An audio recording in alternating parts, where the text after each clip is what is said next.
èmi gan nígbà yẹn mo fi pé mo ti rí olùgbàlà so gbogbo ọ̀rọ̀ ayé mi gbogbo ohun tí mo rí gbogbo ohun tí mo ń bá yí gbogbo ohun tí mo rí láti kékeré ni mo pọ̀ sí wọn lọ́wọ́ mo wọ 10 years agreement at the age of 15 ni mi mo fẹ́ lọ wọ 16 years so amú mi lọ bí kan máa lọ kọrin ọmọ yìí ò níyàwó ọmọ yìí ò ní bàbá o wọn á fún mi lówó àlọ kàtàǹgbà àlọ raṣọ máa get gbogbo kan ara pint ara bra all those things late bẹ́ẹ̀ so ó mú mi wọ city people aláriwo ẹni tó mú mi lọ bá ló mú mi lọ bá aláriwo of Africa mi ò lè gbàgbé aláriwo of Africa because mo lè sọ pé òun gangan ló ṣe managerial aspect yẹn gangan fún mi gẹ́gẹ́ bí wọ́n ṣe ṣe sí mi gẹ́lẹ́ tó ṣe ṣe sí mi gẹ́lẹ́ bó ṣe ṣe sí ayé mi sí kàríà mi gbogbo ọmọ tí wọ́n bí láyé àtàwọn ọmọ wọn níran wọn 4 tí ó ìdè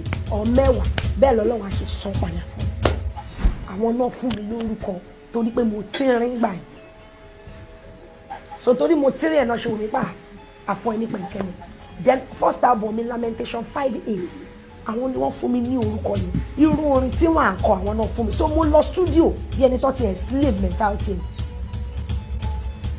you know music is ẹ̀mí ní orin wọn kì í dì akọ̀wọ́n kọ̀ fi bá ṣe kọrin ẹ̀tọ́ wọ́n fi ṣe launching wọ́n fi lọ sọ́dọ̀ àwọn honourable tọ́mọ̀ wọ́n fi gbowó wọ́n fi pa owó kò ṣe pé bí wọ́n fún mi because mo ṣe ní the little no mi ò fẹ́ máa ronú because ìbànújẹ́ ńlá ló jẹ́ fún mi because everything was used against me pẹ́kẹ́lẹ́ ń ṣe orúkọ tó dáa so gbà tí mo fẹ́ kúrò lọ́dọ̀ wọn gbà táwa ní board meeting tán ní màá kúrò báwo ni ọmọ ṣe máa sọ pé òun fẹ́ kúrò lọ́dọ̀ ẹ̀ tó máa sunkún pé yé ètí ẹ̀ ti bàjẹ́ so and he said that lọ́dún yẹn pé tóun bá ṣì wà láyé pé mi ò ní ètò èèyàn ní gbogbo wa ò ṣùgbọ́n mi ò ní wà nínú àwọn tó máa jókòó ṣèbàjẹ́ Tọ́pẹ́ Àlàbí tó bá ṣẹ́ni tí ò dáa káwọn tó bá wọn wí kó bá wọn wí ní wọ́n mọ̀ yìí Ọlọ́run ní pé o gbọ́dọ̀ jẹ́ pẹ̀kẹ́lẹ́ mọ́ láti èmi rẹ̀ ipe Àdùkẹ́ Gold ní kọ́ máa pè ipe tó bá máa di oṣù 6 wà á mọ reason tó ṣe parí orúkọ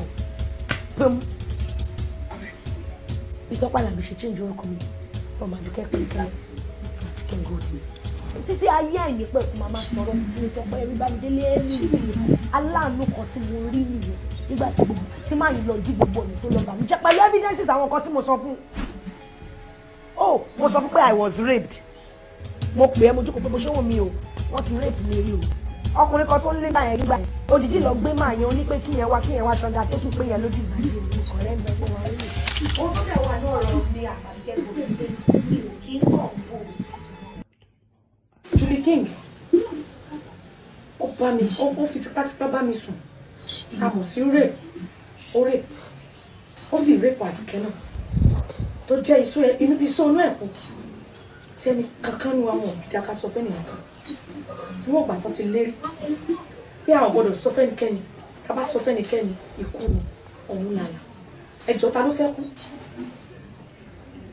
and everybody see us as a gospel artist because I'm afraid we live in the world ẹ pé wọ́n ti máa ń judge wa ẹ bá gbọ́ nípa mistake èèyàn kan ṣe fún wa àṣìṣe tó ṣẹlẹ̀ ẹ fi yẹn judge wa ẹ lẹ́ni pé wá sí church mọ́ ẹ lẹ́ni ṣe anything mọ́ so àṣẹ ní ṣe ní ṣe ọ̀nà but enough is enough I have to speak out àmọ́ ẹ bá mi bèèrè lọ́wọ́ Julie King kí ni nǹkan tó ń fún táwọn wòlíì ẹ̀yẹ ń fún kí ni nǹkan tó ń ṣe tó fi ń bá àwọn obìnrin sùn tó dẹ̀ tán bẹ̀rẹ̀ sí ní bleed Àdùkẹ́ bleed èmi náà bleed àwọn méjèèjì kan ni mo mọ̀ tí mo lè sọ pa ní ìsìn ṣùgbọ́n ṣé bẹ́ẹ̀ fún a lot of people náà tí wọn ò lè sọ̀rọ̀ wọn kò tó máa rí eléyìí they will begin to speak up for myself but I'm speaking up for myself and for Morokola so and bá mi bèrè lọ́wọ́ ẹ̀ kí ni Julie King tún fẹ́ lọ́wọ́ mi lẹ́yìn tó fipá bá mi lò pọ̀ kí ni nǹkan tó tún fẹ́ tó tún ní pé lẹ́yìn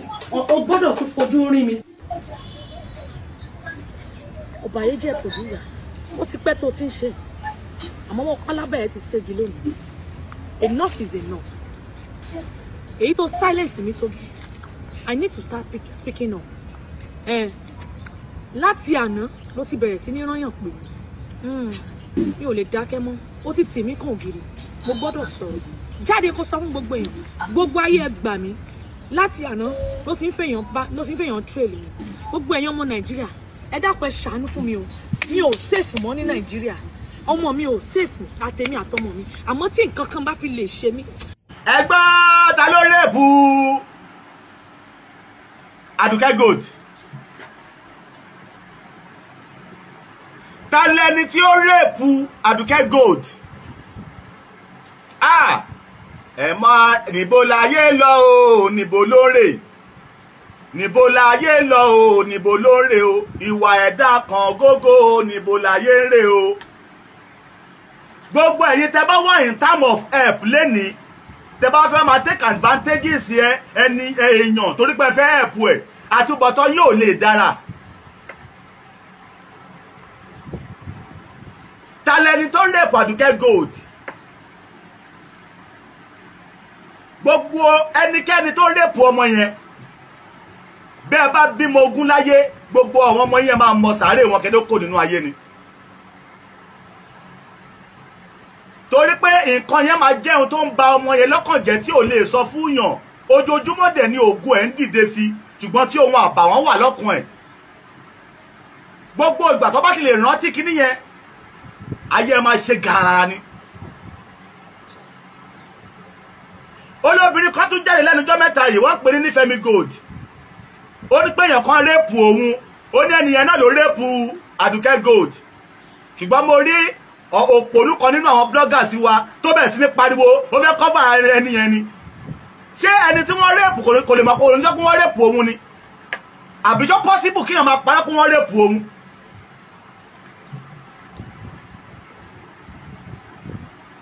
èèyàn sọ pé èèyàn rẹ́pù òun àǹtí ọ̀dẹ̀ kan sọ bàdẹ́ pé gbogbo ọ̀rọ̀ tiẹ̀ náà kò jọ ọ̀rọ̀ okóòbò lọ kọ́ máa dóra wọn wọ́n sì máa rèpù ọmọ ẹ̀ lágbára Ọlọ́run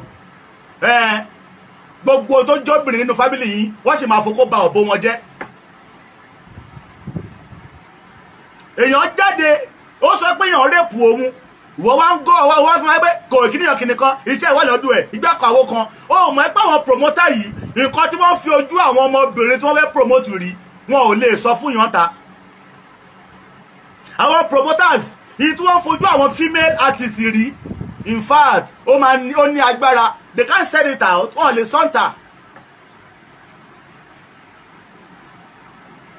èwo nínú yín ló fi òbò ló fi okó ló fi já òbò Àdùkẹ́ Gold èwo nínú ẹ̀yin promoter yìí ló fi okó ló fi já òbò Nífẹ̀mí Gold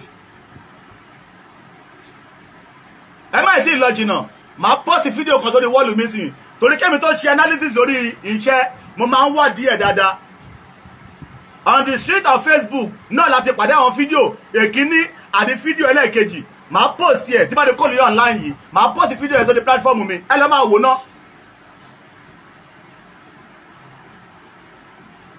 èwo nínú yín lẹ fi okó ba ọ̀bọ ọmọ ọlọ́mọ jẹ́ lẹ wá fi okó dá ọgbẹ́ sí lọ́kàn lẹ fi okó dá ọgbẹ́ ọkàn sí nínú ayé lẹ fi ba ayé ọmọ ọlọ́mọ jẹ́.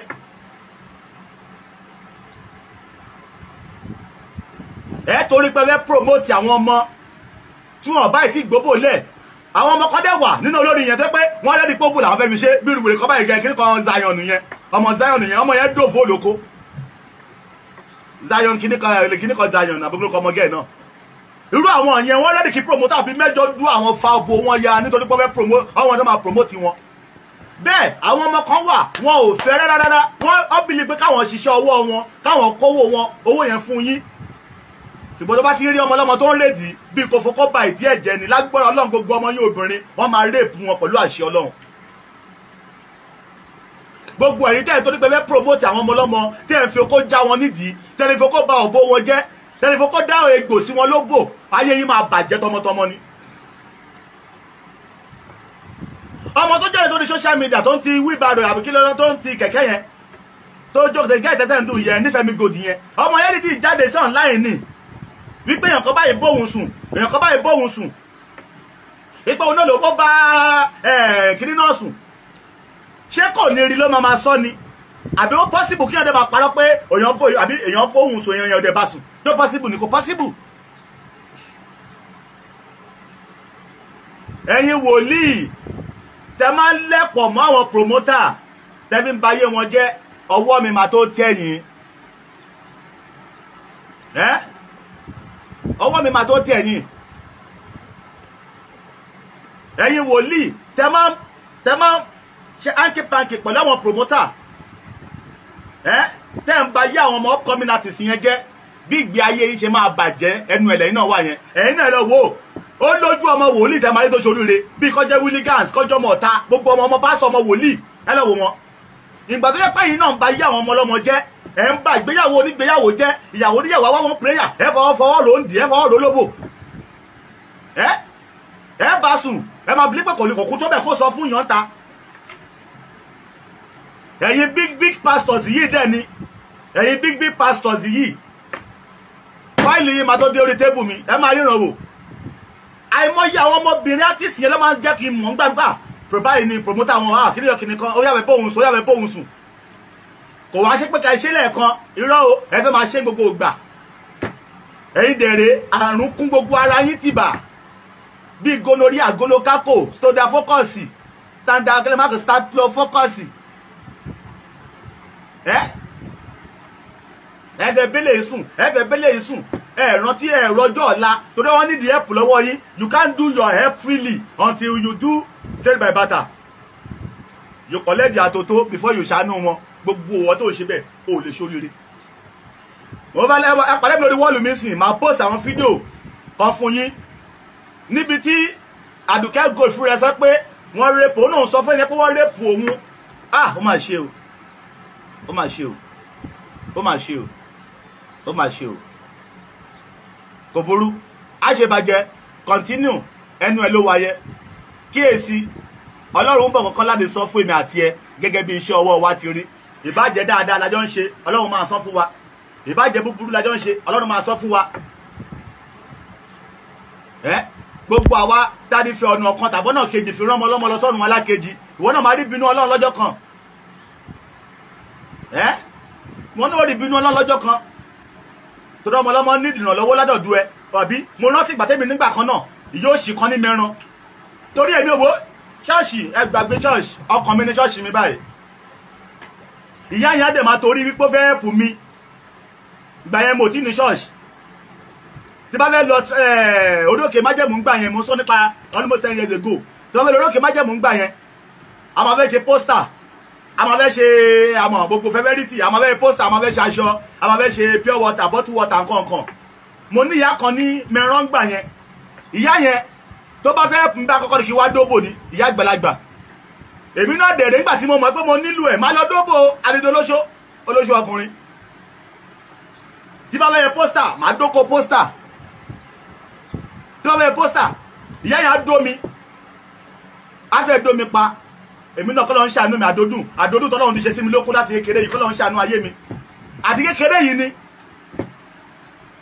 mo fẹ́ sọ̀kalẹ̀ lórí òkè ọdún kan gbà kan mo fẹ́ sọ̀kalẹ̀ àwọn ìyá tí wọ́n ní kọ́ lọ wẹ̀ fún málẹ́kà àwọn wèrè ẹ̀fọ́kọ́ mi ṣeré good morning Sajade good morning Sajigo ó dẹ̀ fọ́kọ́ mi ṣeré ọjọ́ ìmọ̀ bàbá mi lọ́wọ́ pé gbà kékeré mi lọ́wọ́ pé máa ń gbókó sẹ́nu ìyá lẹ́dẹ̀ náà gbókó mi mọ́ àmọ́ ni mo gbé mo dáràn èmi náà àmọ́ mo ò tí mọ̀ ọkọ tó ń ṣe bọ̀ mo máa ń rántí pé I remember náà dún báyìí gbà báyìí mo fẹ́ tọ́lọ́ fẹ́lẹ́ wẹ̀ fún mi bedroom ó wẹ̀ fún mi ìyá ẹ̀yẹ báyìí ó dún pé mi lọ sí kí ni kódà ọkọ mi wá lé ọwọ́ tí ìyá ẹ̀ ń ṣe báyìí pé ó fẹ́ kókó mi rọ̀ kó ló di pé ọgbẹ́ mi jáde kó nu bedroom yẹn ayé imagine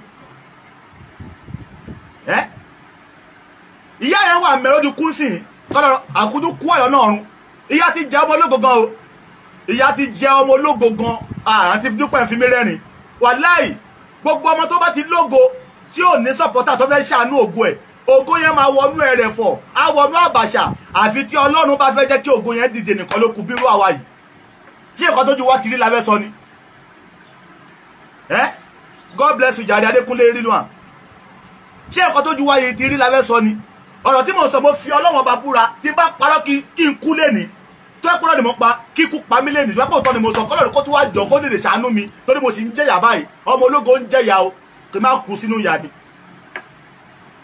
ìyá ẹ wà ní mẹ́rán bíbà ní iléèwé ní Ewégbèmí òun náà ní ṣọ́ọ̀ṣì ń bẹ̀ tó ló fẹ́ ṣe kéèkì fún mi kéèkì sọ̀kalẹ̀ ó fẹ́ ṣe aṣọ sọ̀kalẹ̀ ó wọ́n rajà sọ̀kalẹ̀ fún mi ó máa bá mi ṣe vẹ́ẹ̀sì, ó máa bá mi ṣe bottle water, ó máa bá mi ṣe àti bánà pẹ̀lú bánà pé ẹlẹ́mi fẹ́ gorí òkè. Àwa ni kí n wálé, èmi dẹ̀rẹ́ pé mo láìkí oúnjẹ, adékọ́kọ́ bá mi rọ̀ fadà lẹ̀, ọ̀fadà ta àmàlà, tí bá jẹ́ ọ̀fadà tó máa tún jẹ àmàlà lé lórí ló bá ìdánwò ọ̀sán. Ọlọ́run ló kọ́ máa gba ògo mi ò tiẹ̀ ṣe é gbà tó lógo tí ò tí wúlò ògo tó ti tó mi gan fúnra mi lò. Ògo mi gan ò tí tó mi fúnra mi lò, èèyàn kan wá lóun fẹ́ gbà ó lè gbogbo mi láéláé, kò possible. If not tó bá ti gbogbo mọ́ ta mi lọ́wọ́ bí ó dẹ̀ ti gbà ń bẹ̀ gan tá mọ̀. Ìyá ìyá mú mi lọ ló bá lè pè mí báyìí lásán tí wọ́n bá kí ní kan àríkì máa bọ̀ kí wá gbà ìbàdàn ọkọ̀ délé báyìí gbà mí àwọn ọmọ ẹ̀ máa já wọlé. Ìyá ẹ̀ dẹ̀ ní ilé kan ní Ifọ̀ ní Ìbògùn, wọ́n pè ní Ìbògùn lórúkọ bẹ̀ yẹn Ìbògùn. Torí pé káwọn ọmọ ìyá yẹn kọ́ bá rí wa dábàá ń dóra wa, ìyá ìyá dẹ̀ ní kí n wọnú mọ́tò Ifọ̀ ya wàláì. Ọjọ́ kan la lásídẹ̀ntì ní alákùkọ, ọjọ́ kan la mi lọ dóra wa báyìí lásídẹ̀ntì ní alákùkọ wàláì tàláì. Abẹ́ tírélà ni mò ń Ọlọ́run ló yọ mí lọ́jọ́ yẹn, bírèkì fèèlì àṣàwọn ọmọ ìyá yẹn ló yọ lọ́tún bírèkì. Àwọn ọmọ ẹja fẹ́ jogún ṣọ́ọ̀ṣì ìyá ni wọ́n fẹ́ jogún ṣọ́ọ̀ṣì ìyá wọn. Àwọn àṣàwọn ọmọdé tú bírèkì mọ́tò, èmi bọ́ sí ọ̀nà kìíní àbí adé fèsì ọ̀nà alákùkọ wàláì bírèkì bá fèèlì. Èmi nìkan ìgbìrì èmi àti wúmà yẹn ìgbìrì mo try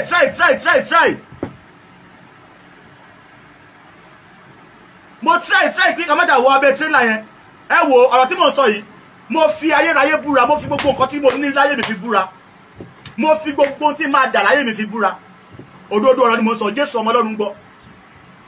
Tí bírèkì yẹn máa fẹ́ ìgbà tí mo dúra mi fẹ́ wọ abẹ́ tírélà mo jáde báàkì báyìí, mọ́tò tí mo máa kọlù ìyẹn náà tún kọlù èèyàn kan, mọ́tò bíi mẹ́rin tí márùn ni wọ́n kọlù ra wọn tí ẹ̀jẹ̀ dẹ̀ jáde lára gbogbo wọn níwájú Ọlọ́run àtèèyàn.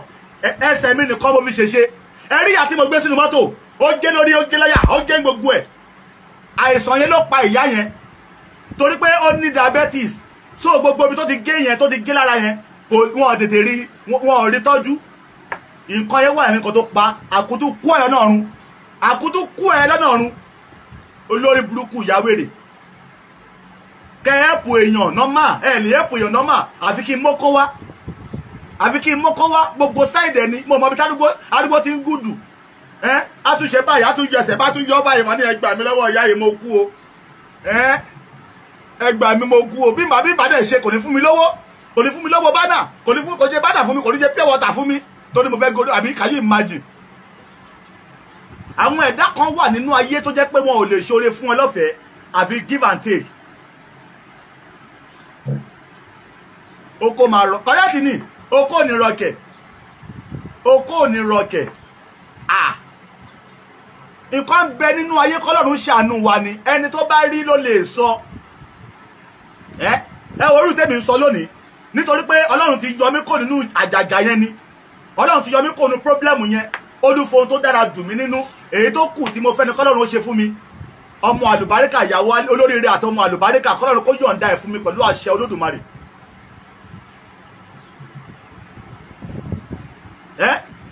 Ó tọ́ ni kí ìyá kìíní gbà yẹn yóò ṣì ẹyá yẹn ti di àwèrè Fadékẹ́mi lórúkọ ò ní kú re wọ́n àkútú kú ẹ̀ lọ́nà ọ̀run kódà ò ní rọrùn wọ̀ wá jóná ni torí òbò tí mi ò fẹ́ dó tó jẹ́ kí n dó màá dó bòmí tọ́ báyìí màmá lórí báyìí màmá sunkún ní pé ìwọ Ọlọ́run tèmi ṣe wá nira báyìí, ìwọ Ọlọ́run ayé mi ṣe wá nira báyìí, ṣé bó ṣe nira fáwọn èèyàn kan tó jẹ́yàn láyé rẹ ni. Màmá sunkún gbà mí ni, màmá sunkún nọ ni pé bàbá bí ń gbàgbọ́ ti dóbò. Eléyìí tẹ́lẹ̀ ṣẹ́yìn fẹ́ kì í ṣépè fún yín, how is the woman? Ẹ máa bí ẹ lọ bí léèrè lọ́nà ọ̀run tó wà pé how old kọ́ how old ni. No, kò jẹ́ pé kí ni ẹ mọ̀ àgbàlagbà ẹ̀ ló di bírù mi. Ẹ̀ ló di bírù mi. Ó ti ẹni ẹ ti bí irú mi lọ́mọ, ó ti bí irú mi lọ́mọ. Ẹlòmí kọ́ joyè olórí burúkú onídòkúdò. Nítorí pé ó fẹ́ ṣe bánà fún mi, ó fẹ́ ṣe pósítà fún mi, ó fẹ́ bá mi ṣe bottle water. Àwa dó mi nídò wèrè. máa gbọ́ sùn má wọlé sùn má bí máa ṣe fún ẹ ìwọ sùn àwa kọ́ sọ́dọ̀ bẹ́ẹ̀ a máa rò bí steering ni a máa rò bí steering wọn ni yé tèmi bá mi o èmi bá okó àtúrò àgbà mi àdúgbò sánúgbà àdúgbò sí ní fàmà ni mo kú mo dáná bẹ́ẹ̀ ni màmá finú ṣe pé àpò lórí burúkú ni ìyá rere yìí ni sọ́gbé ìyá yìí ṣe pè ní okó tẹ dódódódódódódó tí gbogbo ìdí ti re tó bá ti róbìnrin tó bá ń re bẹ́ẹ̀ ó di dókò ìdí ẹ̀ ti re ni ẹ tún dàgbà tọ́ sí iná irọ́ àwọn onídókòdó yìí náà ni bó ṣe wà lọ́kùnrin náà ló wà lóbìnrin ẹ rí àwọn ọkùnrin míì èèyàn lè wá ẹ̀pù wá sọ́dọ̀ ẹ àfi kó kọ́kọ́ doná lágbọ́dọ̀ ọlọ́run gbogbo ilẹ̀ máa kó èdì ẹ máa kó èdì ni ọkùnrin ò lè wá ẹ̀pù wá sọ́dọ̀ ẹ kó ṣe fún fílì àfi kó dó àfi kó fokó sí ń dì kó fokó yà díẹ̀ must you fuck them before you help them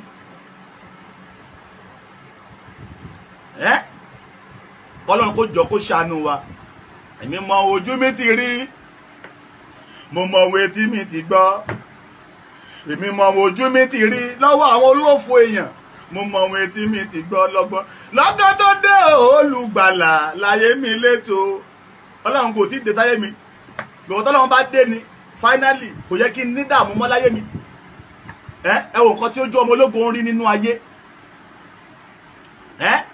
ẹ wo nǹkan tí ojú ọmọ ológo ń rí nínú ayé ẹ̀yin dẹ̀kọ́ lẹ fún wa lógo ọlọ́run ló fún wa lógo ọlọ́run ló ru ẹrù ògo lé wa lórí látọ̀run pé yá máa ru ẹrù ògo bọ̀ láyé ẹ̀yin aṣiyèrè kan ẹ máa fẹ́ wá gba ẹrù orí ọmọ ológo dànù ọlọ́run máa bá mi bá ti ń jẹ ni.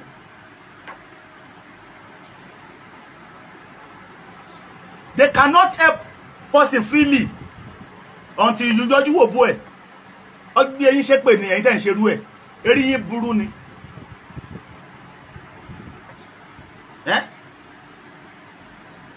Anyway àbúrò tó fọmọlúwàbí tó bá dé ní àdòdèdè máa pọ́sì fídíò kan sórí wọ́ọ̀lù mi sìn níbi tí Àdùgẹ́ Gold ti sọ pé wọ́n rape our straight nǹkan kan máa pọ́sì ẹ̀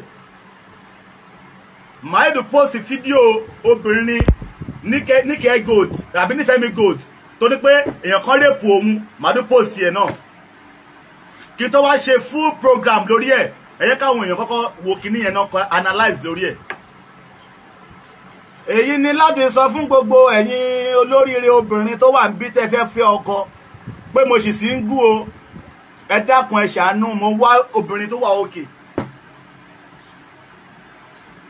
àwọn èèyàn máa ní bẹ́ẹ̀ àṣẹ láti jọjọ yẹn àwọn obìnrin wò mọ̀ ṣùgbọ́n ọ̀pọ̀lọpọ̀ obìnrin tẹ́ wà ń tà ń sìn kò ń ṣe marriage lẹ fẹ́ help lọ́pọ̀lọpọ̀ fẹ́ help ní ọ̀pọ̀lọpọ̀ yín fẹ́ ọ̀pọ̀lọpọ̀ obìnrin tó wà tà ń sìn kò ń ṣe marriage lẹ fẹ́ ìrànlọ́wọ́ lẹ nílò èmi dẹ̀ tún wò pé single mother ló tún máa da kọ́ máa fẹ́ single lady àbí àmọ́ single lady tá a máa pick wọn from grass a máa gbé grace tá a gbé dání a máa gbélé wọn lórí lẹ́yìn ìgbà tí grace yẹn bá wá ti ń boom lọ́jọ́ máa rí mistake tọkùnrin máa ń ṣe ẹ̀yin obìnrin mi ẹ̀ lè ṣoríire o ẹ lọ wo gbogbo obìnrin tí mo fẹ́ láyé mi kò sí tí mo fẹ́ táyé ẹ̀ dá láti bẹ̀rẹ̀ rí bí kò yẹ pé ayé ẹ̀ fẹ́ da ṣùgbọ́n ayé ẹ̀ ò tí ì da pẹ̀lú àtìlẹ́yìn ọlọ́run mi àti ìfẹ́ kan tí n bá ní sí ayé yín máa wá dáa ìgbàlẹ̀ yẹn máa rántí pé àdàbà sí ó ní ìyẹ́gẹ́ kan kìnìkan kan gbẹ́kàwó kan. I like mother of 5 kids. You like mother of 5 kids. Àní Dúpẹ́ ṣe wà òkè ṣé ẹ fẹ́ gbé pé abiyamọ 5 kids kọ́ 7 kids ni. ẹ jẹ́ ara yín ẹ má fi nǹkan burúkú lọ mí o nǹkan tó bá dáa ní kẹ́ fi lọ mí o kọ́ lọ lè fi nǹkan tó dára lọ yín náà. What is this?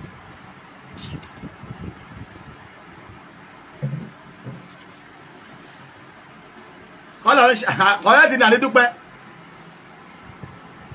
ṣé ọmọ márùn lẹ́yìn ti bí ní Àní Dúpẹ́ bọ́mí ò láìkọ́ lọ́mọ márùn o bóyá lọ́mọ kan because tí n bá fẹ́ lọ́mọ méjì ní tàbí lọ́mọ mẹ́ta nǹkan tèmi ń fẹ́ kọ́ lòun fẹ́ tí bá fẹ́ ọlọ́mọ méjì nísìn tàbí mo fẹ́ ọlọ́mọ mẹ́ta nǹkan tí èmi ń fẹ́ kọ́ lòun fẹ́ because ó ní bímọ mẹ́ta already gbogbo bó ṣe máa gba jí owó lọ́wọ́ mi tó fẹ́ fi train àwọn ọmọ mẹ́ta tó ní ló máa wá bọ́ ọlọ́mọ kan kò ní fẹ́ bímọ kan wá máa bá kó máa keep on trying a lo ìfẹ́ kan pẹ̀lú mi because ẹni bímọ ọmọ ló máa sín ẹni tí ó sì bí náà ọmọ ló máa sín ṣùgbọ́n kọ́lọ́n wá jókòó fún wa ní ìyàwó aládùbáríkà ọlọ́mọ méjì mẹ́ta ń sin ẹ̀ máa kí n tàn yín wọn ò wá gbéyàwó ẹ̀pù ni wọ́n nílò àwọn tẹ̀lọ́pọ̀ ń tàn sìn bí ọlọ́mọ mẹ́ta ẹ̀yin náà gbọ́n yẹn náà ọlọ́mọ márùn-ún abẹ́rẹ́ pa jẹ́ nìyá yìí ni àjẹ́ òṣì àjẹ́ ẹ̀yin lọ́rán wá ọlọ́mọ márùn-ún tọ̀ntàn mọ́tàlá méjì ogún lẹ́yìn fẹ́ wá jẹ ọlọ́mọ márùn-ún tó bá àbí ọlọ́mọ márùn-ún kí n fẹ́ fi ṣe òbò olókùn di ọlọ́mọ márùn-ún ọlọ́mọ má jẹ́ adaràn ẹ̀dá kan ọlọ́mọ kan tó dẹ̀ níṣẹ́ lọ́wọ́ mo fẹ́ liability ọ̀pọ̀lọpọ̀ wọn ní liability ni oníṣẹ́ kò lábọ̀ ó fẹ́ fọ́kọ akóṣìbèrò oníṣẹ́ kò lábọ̀ ó dẹ̀ fẹ́ fọ́kọ ó dẹ̀ di bí kìíní ó di bí kejì ó di bí kẹta tí wọ́n ṣépè fún ẹ ìyẹn gan ẹ̀yin ọlọ́mọ mẹ́ta yẹn gan ó di fún wọn pé ìgbé ayé yìí ti bàjẹ́ láti bẹ̀rẹ̀ pẹ̀pẹ̀ ẹ̀yin ọlọ́mọ mẹ́ta yẹn ìgbé ayé yìí ti bàjẹ́ láti bẹ̀rẹ̀ pẹ̀pẹ̀ ó bímọ kìíní ó wà bó fẹ́ tírèèni ayé rẹ ibi kò tiẹ̀ wà ókè òtúnṣe oníburúkú oníbímọ kejì òtún ọmọ ìfẹ́ tírèèni ayé ìjọba wà ókè oníbímọ kẹta orí ẹ burú àwọn abiri tán wájú kò sí di ògógóró oníwọ̀n ológógóró ohun tó gógóró yáwó de ṣá so ní ìsìn tẹ́lẹ̀ bá mi fẹ́ establish business ẹ̀ ní mo fún ẹ bí 2 million ní ìsìn wàá lọ fowó tèmi lọ fi kún olówó ògógóró èrè kí olówó ògógóró fẹ́ jẹ ó dà pọ̀ òṣì rẹ̀.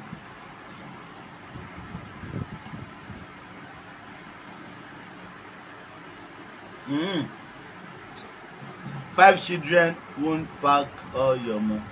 Won't pack all your car. Èmi ò tiẹ̀ lówó kọ́lọ́run fún mi lówó ni àánú ni mo ṣe ń bẹ̀bẹ̀ lọ́wọ́ Ọlọ́run kọ́lọ́run ṣe mí lóore kọ́lọ́run ṣàánú fún mi báyìí. Tọ́ àbúrò tó fọmọ lọ́ọ̀bì tó bá dénú adòdì ní ọ̀rọ̀ mi ò ju báyẹn lọ. Èwo nínú yín lẹ fi okó já òbò Àdùkẹ́ Gold. Gẹ́ẹ̀yẹn sọ pé ó ń bleed. Ṣé bẹ́ẹ̀ ni àbí bẹ́ẹ̀ kọ́? Ẹ ká lọ sí next video. Ká láwọn nǹkan tó wà next video. Ó dàbọ̀. Ìwọ tó bá like mi ń bọ́ sí mi, ìwọ tó níṣẹ́ lọ́wọ́. Tí mo mọ̀ tí mo pọ́ tó níṣẹ́ lọ́wọ́ tàbí tó mọ̀ pé ilé yes ilé business ó ní business ó wà okay. Kò yẹ pé yes mo fẹ́ máa mọ ìwọ̀nba tí n bá ní màá kó máa fi kún business yẹn ni kó lè máa ga. Bọ̀kọ́ ya ní pé Àdàbà Sóní ó lówó lọ́wọ́ ó fẹ́ gbowó ọkọ̀ tó lówó ìlówó lọ́wọ́ wàláhì tàláhì Jésù ń gbọ́ gbogbo ìtorí tí mo ṣe yẹn àánú Ọlọ́run ni. Ó gbọ́ ìgbà tó ń jó mi lọ́wọ́ mo fi jó nǹkan ni. Ókè ní ìsìn ṣẹ́sìn ló máa ní kí wá lọ tún pọ́ọ̀pù kí wá lọ tún páìpù agbára ò sí mọ́. Ìgbà àárọ̀ mi àtọ̀sọ́ mi mo ti fi ṣiṣẹ́ I'm a competent petroleum engineer yẹn ló mú mi wípé Àdàbà Sóní kọ́lé kìíní kọ́lé kejì kọ́lé ìgbà tí mo fi ọ̀rọ̀ ọjọ́ mi mo fi ṣòṣì ọ̀sán mi náà mo fi ṣòṣì ní ìsìn owó ilé lókù tí mo fẹ́ máa jẹ́ǹsì àti pé kọ́lọ́run tó bá jọ kọ́lọ́run jọ ní àánú ẹ̀ kó tó máa máa kọ́ńtàtì yẹn wọlé wá fún mi.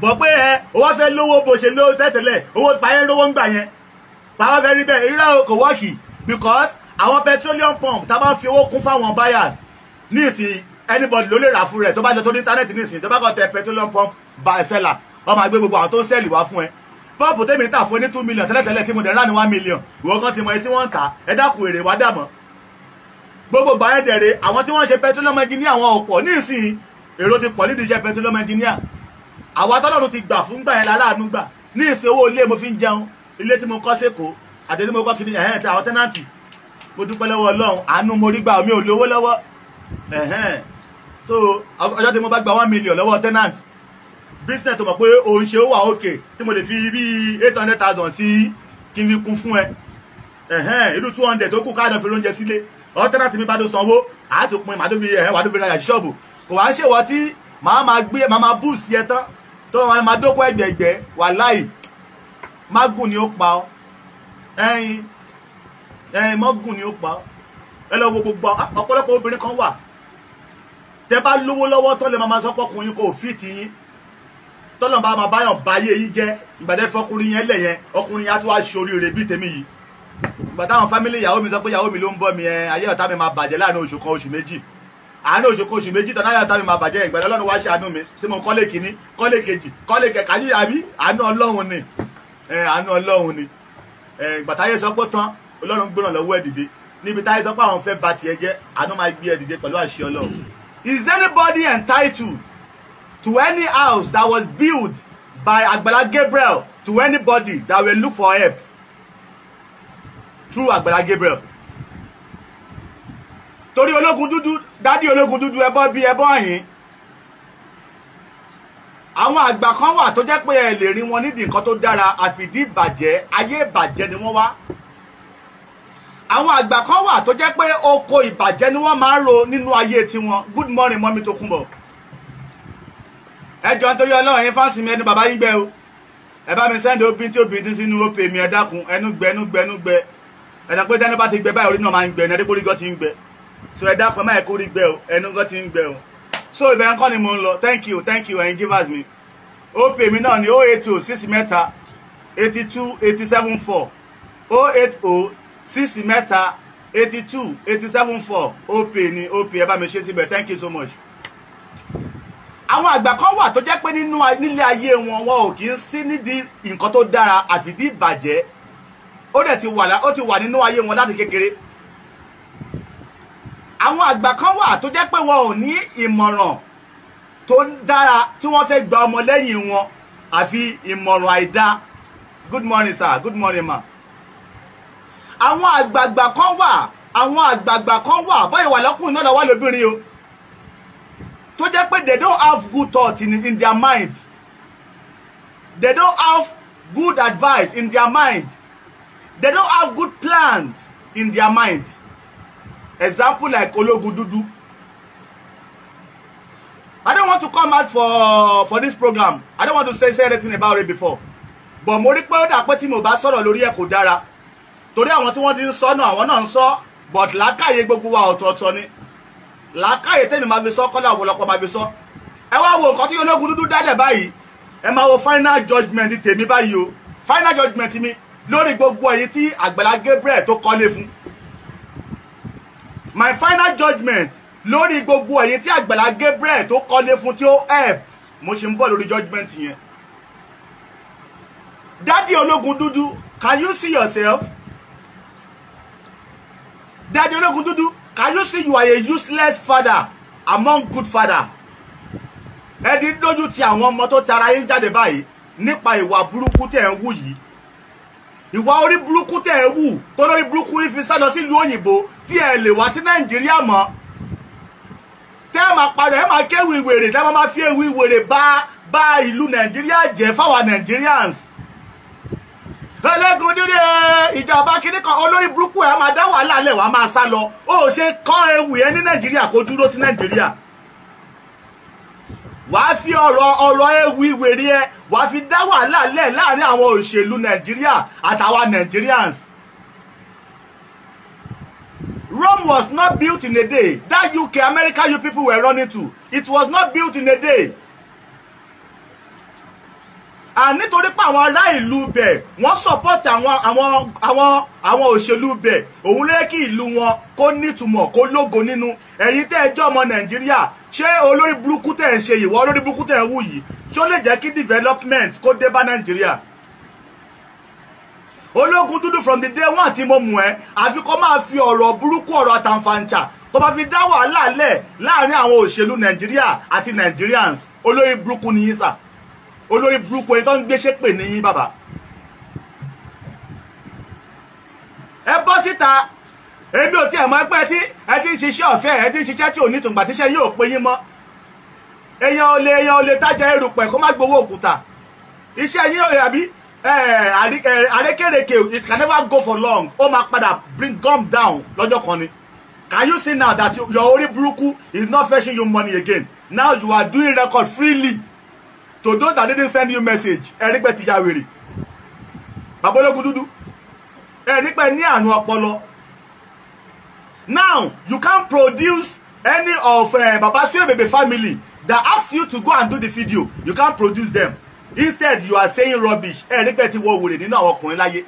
Àgbàyà ni àgbà òfò. Àgbà jati. Please, I'm still coming to that, mommy. Please. Follow my program accordingly. Don't push me. Bàbá Ológun Dúdú àgbàyà àgbà òfò nìyí. Bàbá Ológun Dúdú mo fẹ́ bi léèrè béèrè kan. mélòó nínú àwọn ọmọ Nàìjíríà ló ti ara yín ṣe oríire? Oore wo bàbá ológun dúdú, oore wo èèyàn mélòó lẹ lè tọ́ka sí pé ó ti tara yín dìde, ẹ ṣàánú ẹ o, ó nídìí iṣẹ́ ẹ fún níṣẹ́, àbódìdí owó ẹ fún lówó, àbódìdí àti kọ́, ó ní ó fẹ́ gba ilé ẹ fún wọn nílé. Bàbá ológun dúdú èèyàn mélòó lẹ ti ṣerú ẹ fún?